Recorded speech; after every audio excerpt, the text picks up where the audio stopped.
Thank you. Good to see you guys. Thanks so much. Please be seated. Please be seated. Thank you. You know, Mark mentioned the scoreboard, and we've got quite a scoreboard here in Florida. But one of the scoreboards that our family is looking at was, my son is 6 years old. He does a very good job of predicting football winners, college, pro. But this weekend for the Super Bowl, he picked the Chiefs and I picked the Eagles. And so it's a little bit of and not because like I'm an Eagles fan versus not, it's just like I thought they measured up better, and it's like, okay, that's what I think. But I think it all goes back. You know, he was 9 months when we moved here to Tallahassee, so he is very much steeped in Florida State athletics. Like, he loves Florida State. Not our mom and dad didn't go to any of the Florida schools. We didn't push it on him. And I think because the Chiefs do the tomahawk chop, I think he's partial to them, and I think that's what caused him to make the selection. But and so I think we're getting over that. He's a little bit sore that dad got it right. He usually gets it right more than me. But we do have quite a scoreboard to talk about in the state of Florida, and there's a lot of other of our peer states, sizable states who are not doing nearly as well. We do, of course, have a gold standard AAA credit rating. Mark mentioned the GDP. I mean, our GDP growth since I became governor has grown by 30%. I've heard different calculations. Some say Florida's had the most economic growth since 2019. Others say we're slightly behind Idaho. And while I respect Idaho, they're great people, it's a great state, I mean, we've got a number of counties that have more population than that. And so maybe they did it, but it's a lot easier to have higher growth when you're smaller.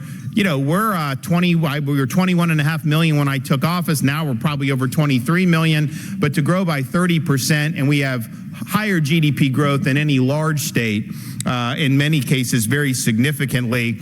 Our economy as a whole has been ranked #1 in the country by CNBC the last couple years. Trust me, they do not want to rank Florida 1 on their editorial bent, but the proof is in the pudding. People see the results. We've been #1 in new business formations for the last 6 years, and for the last 50 months, Florida's unemployment has been lower than the national average. And if you remember when COVID hit, everyone was pointing to Florida as like Florida, it was going to be such a disaster because we're tourism based and all this other stuff. And we had to make very tough decisions, sound decisions based on the data, but certainly not popular decisions in the zeitgeist or the media or even amongst a lot of elected officials.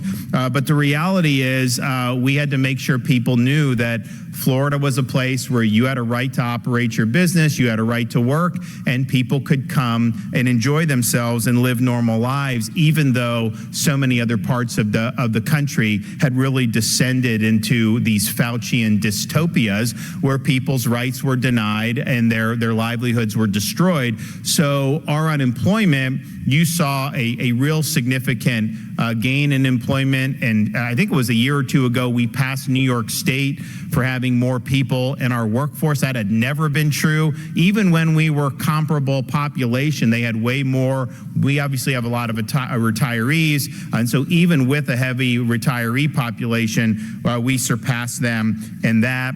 We're #1 in talent development. We have the lowest. So people talk about reducing government, and some of it is what you're spending, and we've done well there, and I'll talk about that in a minute. But if you look at the number of the bureaucracy per capita in the state of Florida, we are the lowest amongst all 50 states. That is having a small government. We were DOGE before DOGE was cool. We're also #1 in education. Part of that is because we have universal school choice. We've empowered parents to be able to make the best decisions for their kids, including to know what curriculum is being utilized in their child's school. We've been #1 in higher education for a number of years now, and we're very proud of that. We're also proud of the fact that we haven't raised tuition 1 penny since I took office. So if you want to go to Florida State, I think it's like $6,300. University of Florida, same thing as an in-state resident. And lo and behold, we have things like the Bright Future Scholarship, which good students are able to get 100% of tuition, and even other students who are very good as well can get 75%. So college, top-ranked universities, public universities as Florida residents, that is in reach of every single student in the state of Florida. And we're really proud about that. And we don't want it to be in a situation where people have to have a millstone of debt around their neck just to be able to get a college degree. We also just had news that our lieutenant governor, outgoing Lieutenant Governor Jeanette Nunez, who's done a great job for the people of Florida, is going to be the president of Florida International University down in Miami, which has got a lot of great things going. People ask me about, well, what does that mean for Lieutenant Governor? You know, I will note, it was interesting. There was a vacancy of lieutenant governor in Ohio, and their governor just appointed the former head football coach of Ohio State to be the lieutenant governor. And he's done a lot of other stuff other than that. And I just want to put this out there for the record that if Coach Bowden were still alive, I would absolutely appoint him to be the lieutenant governor of Florida. Don't you worry about that. We also have at Florida Atlantic University the approval of Adam Hasner, who many of you have known has been involved in the legislature, has been involved in the Florida political scene for quite some time. He's going to do an outstanding job. So higher education, it's tricky because we've seen how it's run off the rails, particularly in other parts of the country. Things like Columbia University, where you literally allow the inmates to run the asylum, that doesn't work, and that's not acceptable in the state of Florida. You can say and believe what you want, but you will be held accountable for your conduct. We don't believe in shouting down speakers and disrupting graduation ceremonies, and I'm happy to say that we've had universities that have held students accountable for that. It's interesting, once you hold a couple accountable, the behavior really starts to change in a very positive way. So these institutions should not be based on political activism. They should be based on the search for truth. They should be based on teaching people how to think for themselves, not trying to impose an ideology. And ultimately, particularly for public universities, part of our mission is to prepare these students to be citizens of this republic so that self-government can endure. I'm proud of what we've been able to do. There's more that we are going to do, but I think parents around the country are very sensitive to what's going on in these universities now more than they ever have been in the past. And if we can say that you go to any of our universities in Florida, there'll be high standards, rigorous academics, but it isn't going to be an indoctrination camp. You're going to see more and more people flood to try to come to Florida universities. Fiscally conservative state. We've had basically a stable budget the last 2 years. When we had the budget last year, I told the legislators, like, look, you guys do, I'm just going to keep the top line where it was, and we'll use the vetoes accordingly to just keep that budget in line. When I became governor, we had COVID. The budget went up partially because we had to do all this. Then we had massive inflation. So I literally have projects that I'm having to go back the next year and put huge amounts of money because the costs went up. I was not happy about doing that. So we kind of had those years, and I said, okay, well, now we need to have an equilibrium, and we've really been able to hold the line in a really, really positive way while still doing really big things for the state, but also making sure that our fiscal responsibility is second to none. One of the things we've tried to do, and we have done successfully, is accelerate repayment of the state of Florida's debt. So if you look from the 1840s to the present, all the debt accumulated by the state of Florida, taxpayer-supported debt, we've paid off over 36% of that just since I've been governor. We submitted in our budget proposals additional accelerated debt repayment that would take us to about 50% of the entire debt retired, and oftentimes saving the taxpayers hundreds of millions of dollars in interest costs, because our guys will go in, they'll buy the bonds under value, and then they'll retire the debt in ways that are saving you money. So you can look at a budget in a vacuum, but you all say, what's the long term? Fact of the matter is there's not a single state in this country that is built for the long term better than the state of Florida. We are, of course, as a result of that and others, #1 in net migration since 2020. It's interesting. I don't ask people to come. There's other governors like, please come to our state, please move, all this stuff. And that kind of been something that had been done in Florida for a long time. I took a trip or two my first year as governor to New York City, Chicago, meeting with business people, selling them on Florida. Then I think what happened is, COVID hit. You had the rioting in so many parts of there. You had ideology run amok. You had all this stuff kind of just collapsing in some of these urban areas. And in Florida, we held the line. I mean, we were open for business. We were the free state of Florida.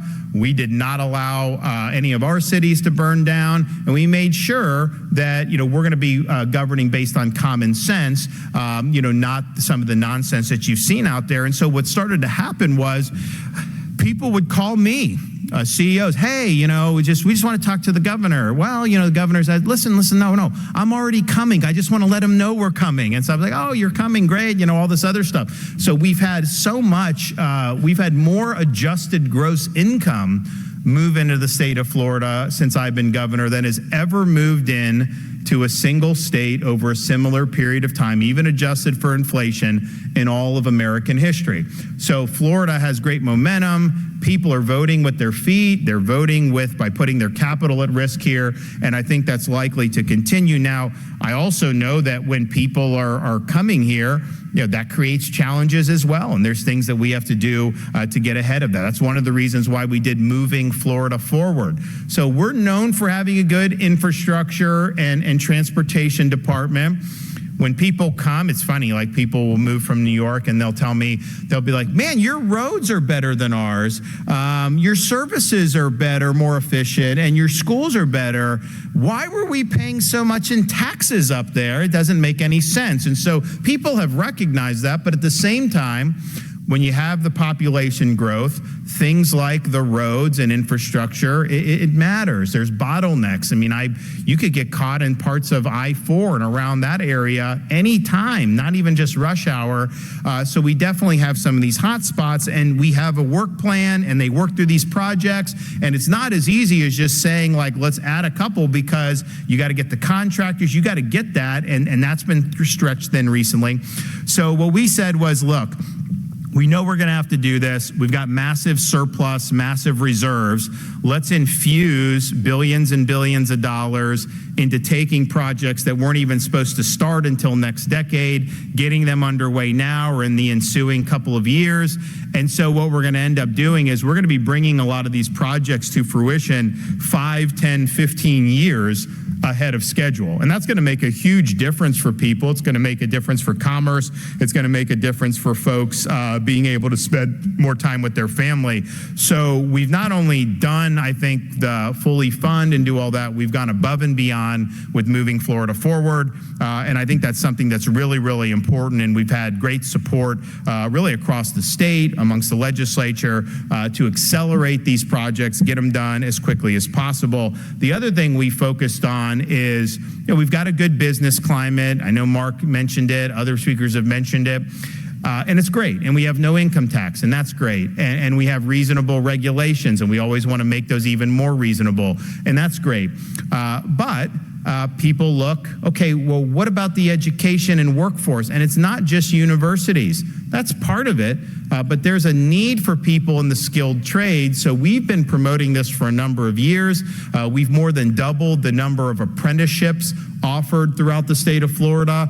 We've put a lot of resources into producing more nursing education, not just at our universities, but also at our state colleges, and working on getting vocational education, not just back in the high schools like it used to be, but we're even now going down to middle school with offering vocational education. So when people see, oh, if I come to Florida and I need folks in a certain trade, they'll actually work and do apprenticeship programs so that you're able to produce people. And the thing is a lot of these kids, they have opportunities to make more money than a lot of college graduates are making, and then they have zero debt. So going to a 4-year brick and Ivy college is one way to be successful. It's not the only way to be successful, and embracing skills-based education is absolutely critical for Florida's continued success. Another thing that we've done that we were definitely not at the forefront of is improve our litigation and legal climate. In fact, when I got elected governor, Florida was considered the worst judicial hellhole in all of the United States of America. And we had a Supreme Court that would embrace activism and would always side with plaintiffs' attorneys and would contort legislation that was passed by our legislature. So if the legislature passes something and governor signs it, you should know that that's what's going to be in effect. But yet by the time it got to the Florida Supreme Court, they would mangle it. And just because they didn't like it politically is why they did it. So we had an opportunity to make an impact on that. The court was the easiest to do because when I raised my right hand to take the oath of office in governor back in January 2019, 3 of the 4 liberal justices termed out from age limitations. And so I inherited a court that had 3 vacancies on it. I was able to fill those vacancies. And when I filled those vacancies, that effectively ended judicial activism in the state of Florida at the state Supreme Court level. So that's been a huge, huge benefit, first of all, for just the rule of law, benefit for constitutionalism, but more specifically in the economy, you do have predictability now. If there are statutes that are clear, just because you have political pressure from the left, that's not going to go anywhere with the Supreme Court because they're going to apply the law as written, 99+% of the time. So the courts are greatly improved. That's good for everybody. We also did, by far, the most significant tort reform that's ever been done in the history of the state of Florida. Initially focusing on the spiraling property insurance market, we had a situation where we had 8% of property insurance claims nationwide, but we accounted for 78% of litigation costs nationwide. How does that make any sense? And the interesting thing about that, because look, we had Hurricane Irma in 17, we had Michael in 2018. We had Ian in 2022. People could say, well, there were hurricanes, and so that's why there's more litigation. But most of that litigation was in Dade, Broward, and Palm Beach counties, which did not get hit with Irma, maybe a touch in Dade. But by and large, they weren't hit, and yet they're running up all these litigation costs on that because it was like, oh, you got a shingle off your roof, assign me your claim, and I can get you a new roof. And it became a cottage industry. So of course, that's going to be upward pressure on how much it costs to do all this stuff. So by dealing with that, you now said, we announced last week in Miami-Dade County for Citizens Insurance, 73% of homeowners with Citizens policies are getting a rate reduction. No, people thought Citizens was going to go belly up a couple years ago. People thought the whole market was going to collapse. We were able to also, S&P Global did a study, and Florida, of all 50 states in 2024, had the lowest increases in homeowners insurance in the country. Now, part of that is that this is a problem nationwide. It's not just a problem in Florida. California, the companies are leaving. In Florida, since we did some of these reforms, we've added 11 companies that have come into the market, put capital at risk to be able to offer these policies. And at the end of the day, you've got to provide a good framework and a good environment for businesses to want to come in and do business across the board, regardless of what you're talking about. We also were able to announce that 3 major auto insurers are going to do major rate decreases in Florida in 2025. Geico 10%, Progressive 8%, State Farm 6%. That's noteworthy because in 2024, auto insurance nationwide was the most inflationary major item that people dealt with, over 20% increase. Now, part of that is inflation generally. Part of that is cars are more like computers than just normal cars. So the upkeep is more difficult and it's more difficult to fix. But the fact that in the teeth of that, you're seeing a decline, why would they be offering lower rates for auto? We don't exactly have the best driving in the country in Florida. It's not as bad here as it can get when you go south. But when we had this snowstorm, we declared a state of emergency. We actually brought in a lot of snow plows. We were plowing the roads. We were salting them. But we messaged to people just, If you've never driven in the cold and the ice and the snow, just be careful, because you hit those brakes and you just kind of skid and you can run into people. But I'll tell you, we were really concerned about there just being major pileup after pileup, and by and large, that didn't happen, and so that's good. But the bottom line is, driving here can be interesting. And yet they're doing the reductions, and they're doing the reductions. The reason why those reductions are happening is because of the legal reform that was done, that the legislature passed in 2023. That's the only reason that is happening. They had an incentive to bring lawsuits where if you got sued and you lost, you had to pay the attorney's fees. But if you got sued and you won, they didn't have to pay your attorney's fees. And so that obviously put the thumb on the scale to have more cases and more litigation. So it's interesting. We were at the White House, or at Mar-a-Lago prior to the president taking office, and with the governors. So we had Republican governors, and the president was talking about, mostly stuff that he was going to do. But when it turned to like what could the states do, the one thing he pointed to was out of control litigation costs, particularly how that affects healthcare costs and other items in the economy. And he endorsed the idea, which I also agree with, of having a legal system where it's just simply loser pays. You sue and you win, then they pay your fees. But if you sue and you lose, then you've got to pay their fees. I think that would equalize. It would create the right incentives. Britain has done this historically, and it's worked very well. But the president himself was supportive of the idea of loser pays. And I've always kind of been supportive of it, but I didn't really think that would be something that would be really, really good for the state of Florida. The other thing that we need to address, and Mark mentioned it, is you can win elections, you can enact good policy, things can be going well, but if we have this petition process that gets infected with fraud and massive amounts of money going in to basically pay these people to gather petitions, and it's just a total mess. If that is the way we're going to govern, that is just not sustainable. And the Secretary of State, I think Cord spoke to you guys, they uncovered massive amounts of petition fraud with respect to the most recent iteration of the amendments that were done, particularly the Fourth Amendment 4. And that just cannot stand. So there's a lot of support to be able to bring some sanity to this process. Certainly, you have to have integrity in the petition process. You can't just be submitting these things willy-nilly. There needs to be an ID verification. There needs to be a notary, just similar to how you would do if you come in person and give it, similar to how you would do with a vote. Signing a petition is basically like doing a vote. I don't know why we would want to be more weak on that. I think we want integrity across the board.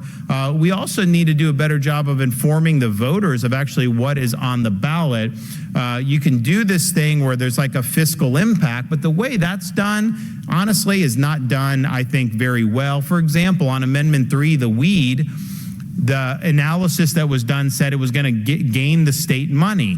I don't think that that's been true over the long term in Colorado and some of these other places. But even if somehow you get money from taxing it, you have to ask, what money are you losing from other aspects that it could affect the economy? And that's a very dynamic analysis, and it's something that probably could be done, but certainly wasn't done on this particular constitutional amendment.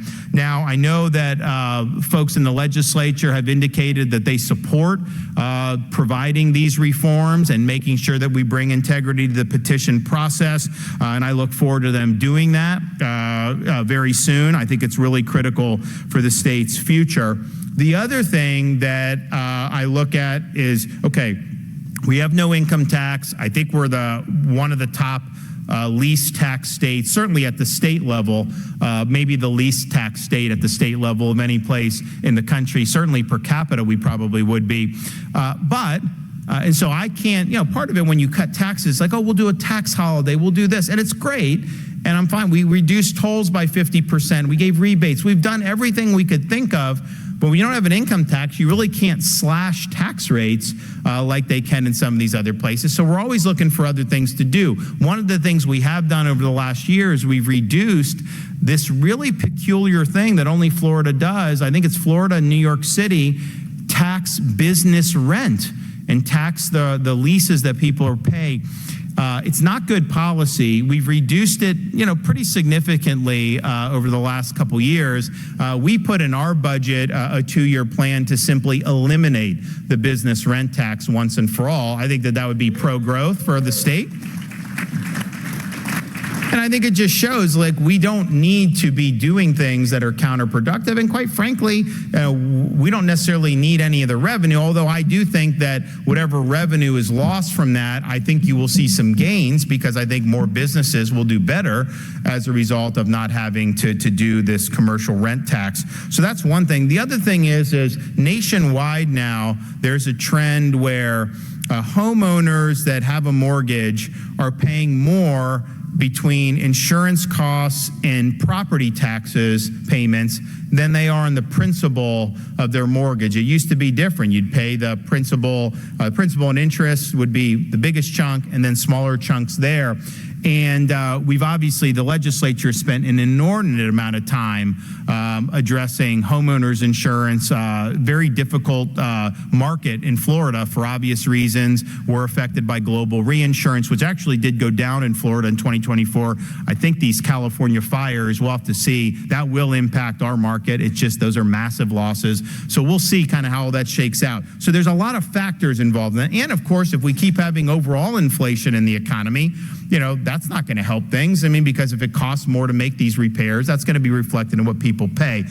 But the one thing I think we can directly impact is property taxes. Now, it's not something we can just pass a statute on under our Constitution, but we absolutely can do amendments, propose amendments, and put things on the ballot. I think this homestead exemption, this $25,000, we want to triple that to $75,000, and we want to limit how they're able to increase your assessments.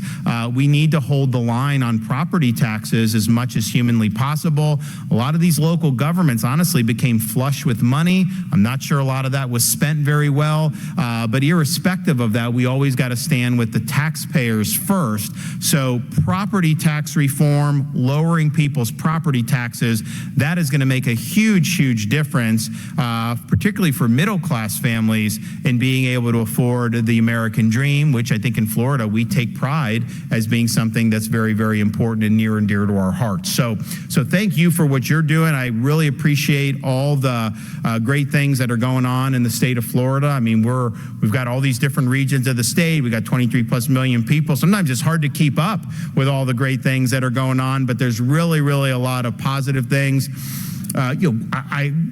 We were able to, I was a big critic of the Biden administration's policies, and I do think they were destructive, but we showed how to overcome that. I mean, we had probably 4 of the best years we've ever had in Florida, even in the face of those Biden administration policies.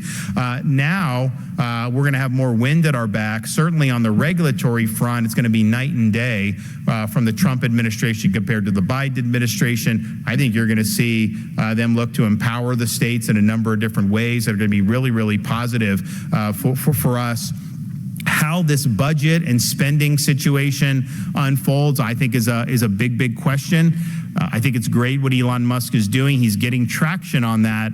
But I can tell you, having been up in that environment in the past, there's never been an appetite to actually limit spending in a really significant way. And, Milton Friedman used to make the point is, you always get a balanced budget one way or another. If you run big deficits and you have big borrowing costs, the budget's still effectively balanced. It's just not balanced on paper with taxes that you're paying. You're paying those taxes indirectly in the form of higher inflation, higher interest rates, and the like. And I think if you look over the last 3 or 4 years, you have paid more out of pocket for everything. That's effectively a tax because of Congress's borrowing and spending policies. So I think it would be great if this DOGE overtook Congress and they actually limited spending. If you could take spending back to prior to COVID, we would be in much better shape as a country. They spiked spending during COVID, which in hindsight, all the whole COVID response was a mistake, and we just have to admit that. It failed. We shouldn't have done that. We should have approached it more rationally, let people make their own decisions, and not do what was done. But nevertheless, it was. But that's trillions and trillions of dollars.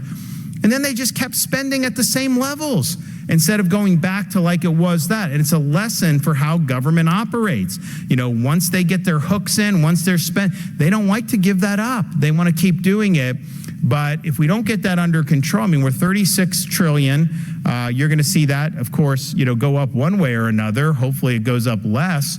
But we need to get serious about this. And I'm hoping that it's not just what Musk does, because you can't do all this through the executive branch. You have to have a Congress that's actually going to be willing to defend taxpayers, stop spending so much money, and bring the inflation and the interest rates and all these things under control. I can tell you this, whatever problems you see up there with the Congress, how we do business in Florida is kind of the antidote to that. I don't think our legislature would ever even think about behaving the way these guys in Congress have behaved. We've been fiscally prudent, fiscally responsible, and we've always been looking out for you, the taxpayers of this state. So thank you, God bless, and we'll see you soon.